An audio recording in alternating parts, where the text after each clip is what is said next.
Fala turma! Pessoal, Danilo Moldinho aqui. Hoje eu vim trazer aqui mais um vídeo para vocês, tá? Com um tema muito importante, certo? Nós vamos falar aí sobre os principais irrigantes na endodontia, tá? Então eu vou fazer aqui uma série de vídeos explicativos, tá? Vou só ligar aqui o celular e a gente vai conversando aqui, a gente vai trocando uma ideia, tudo bem? Eu vou fazer um vídeo exclusivo falando sobre o hipoclorito, vou fazer um vídeo único sobre a clorexidina. Só que antes de falar dessas duas substâncias irrigadoras, tá? Olha que a gente vai citar o protocolo de todos. A gente vai fazer um vídeo sobre o EDTA também, tá? Vamos citar ali, tá? Vamos falar quais são as características de cada irrigante, quais são as contraindicações, vantagens, desvantagens, enfim, certo?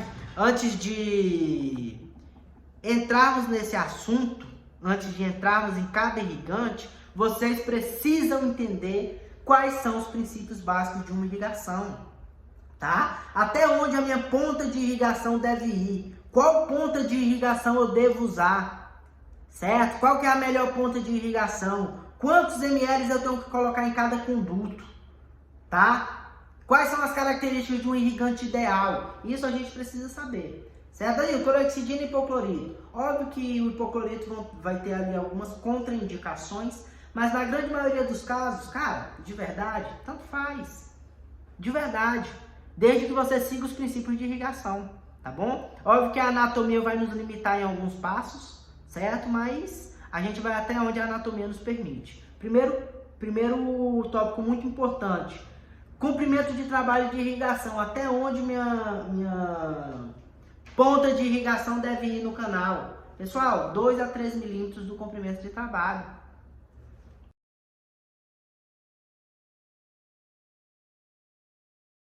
Informação super importante, tá? Ah não, eu tô colocando só ali a pontinha na câmara pro pai. Não, ela tem que ir de 2 a 3 milímetros do comprimento de trabalho, certo? Segundo, nós vamos ter pelo menos 2 tipos de ponta de irrigação. Uma ponta com bisel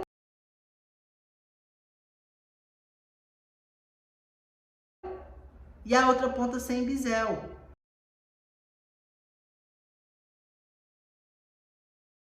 Tá? A ponta bisel, ela vai ter uma saída do irrigante de forma reta.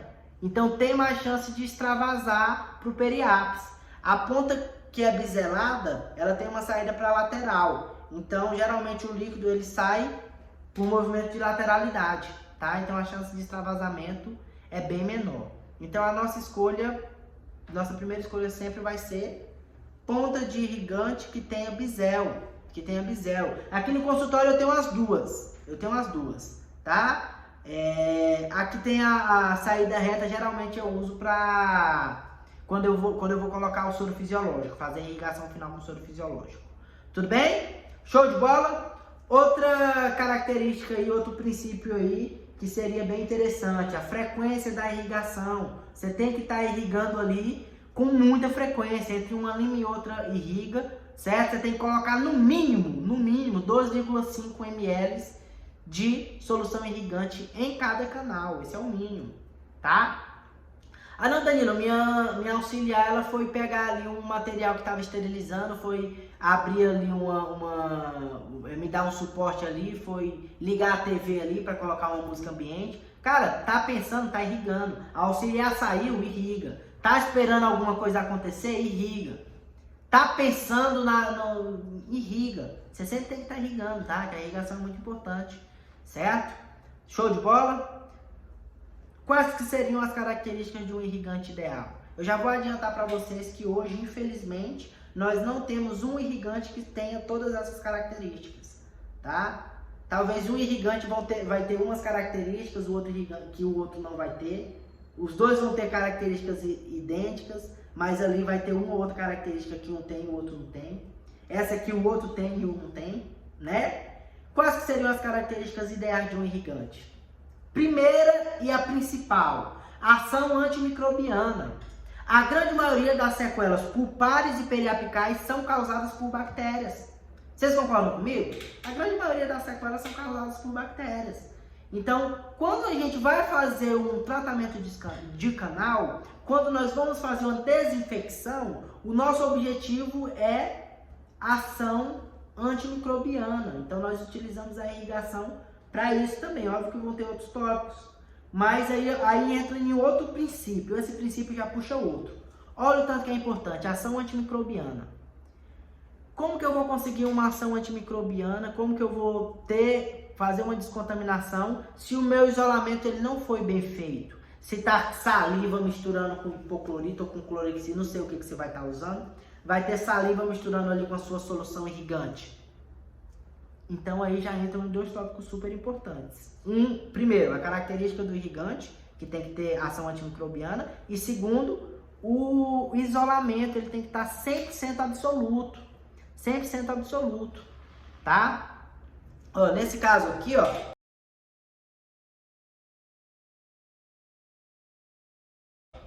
eu reconstruí o dente, fiz o levantamento das paredes com resina, porque melhora o isolamento. Eu sei que não é a realidade da grande maioria, e tem alguns casos que eu também não consigo fazer isso, porque o paciente é incompreensível e tudo, mas em caso que o paciente é compreensível, eu explico. Ó, cara, nesse seu caso a gente vai ter que levantar as paredes com resina e tudo. Assim é o ideal, tá? É o ideal. Na grande maioria dos meus casos eu tento fazer isso. Óbvio que tem um caso ou outro que realmente não dá, tá? Mas isso é importante, certo? Isolamento 100% absoluto, tá bom? Ação antimicrobiana, poder de substantividade. É uma característica muito importante de um irrigante. O que é poder de substantividade? É um poder antimicrobiano prolongado, né? Onde o irrigante consegue ficar ali por muito tempo e ter uma ação de substantividade, certo? Outra característica bem importante, baixa tensão superficial. Daniel, o que é tensão superficial? Como é que a gente aprende lá? Quanto menor a tensão superficial, maior a capacidade de molhar a superfície. Quanto maior a tensão superficial, menor a capacidade de molhar a superfície. Não é assim que a gente aprende? Então, baixa tensão superficial. Ele tem que ter uma capacidade ali de pegar toda a superfície, né? É a capacidade de moléculas de um líquido de molhar a superfície. Então, baixa tensão superficial. Perfeito? Outra característica importante.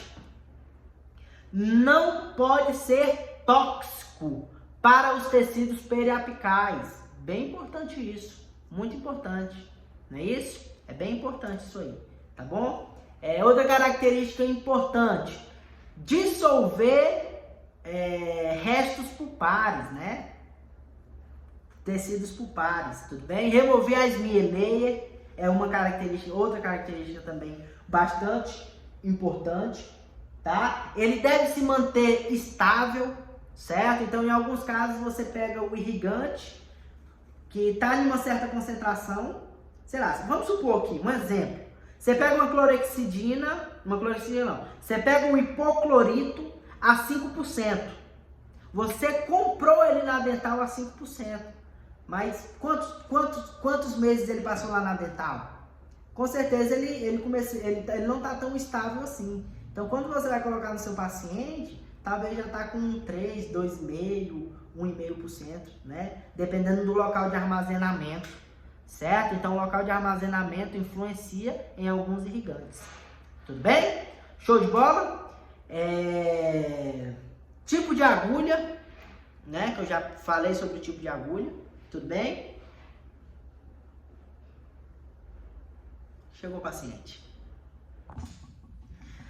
Turma, o paciente chegou, né? A gente acabou fazendo urgência, ela chegou aqui com dor de dente, que inclusive pode até ser um tema para o nosso próximo vídeo, tá? Comenta aqui embaixo, certo? Mas só para finalizar o vídeo aqui já, o vídeo não ficar tão grande, só dois tópicos que eu vou querer falar, certo? Que eu citei anteriormente, que existe um comprimento de trabalho de irrigação. Geralmente esse comprimento você só consegue chegar nele após o preparo do terço cervical e início do terço médio. Tá? Então, primeiro você vai fazer o preparo do terço cervical e início do terço médio. Só depois disso você vai conseguir chegar lá no comprimento de trabalho de irrigação. Isso na grande maioria dos casos, né? Então, se você não sabe fazer o preparo do terço cervical e início do terço médio, clica aqui, ó, que a gente fez um vídeo muito explicativo e bem didático, tá? Tanto para os colegas que têm motor endodôntico quanto para os colegas que não têm, certo? O outro tópico importante seria o quê? Só destacar que o irrigante ele também tem a ação de lubrificar o instrumento ali. Enquanto o instrumento estiver entrando, tá? É sempre bom deixar a câmara pupa inundada de irrigante. Show de bola? Pessoal, eu acredito que seria basicamente isso, tá? Eu só liguei o celular aqui, comecei a trocar uma ideia com vocês, comecei a falar, a conversar um pouco sobre endodontia, certo? Mas eu acredito que esses seriam os princípios básicos, eu diria assim, tá? Então não adianta nada você querer discutir hipoclorito e clorexidina, sendo que você não sabe esses princípios básicos, certo? Óbvio que existe uma dezena de outros tópicos, tá? Mas eu não vou trazer aqui, senão vai ficar um vídeo de 4, 5 horas, certo? E o meu objetivo aqui é fazer um vídeo curto, só para expandir a mente aí de vocês, para abrir o leque, tá? Eu acredito que seria basicamente isso. Minhas redes sociais aqui, ó, tá?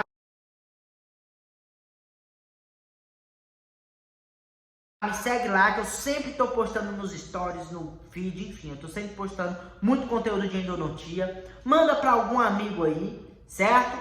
Turma, que Deus nos abençoe e tamo junto. Forte abraço.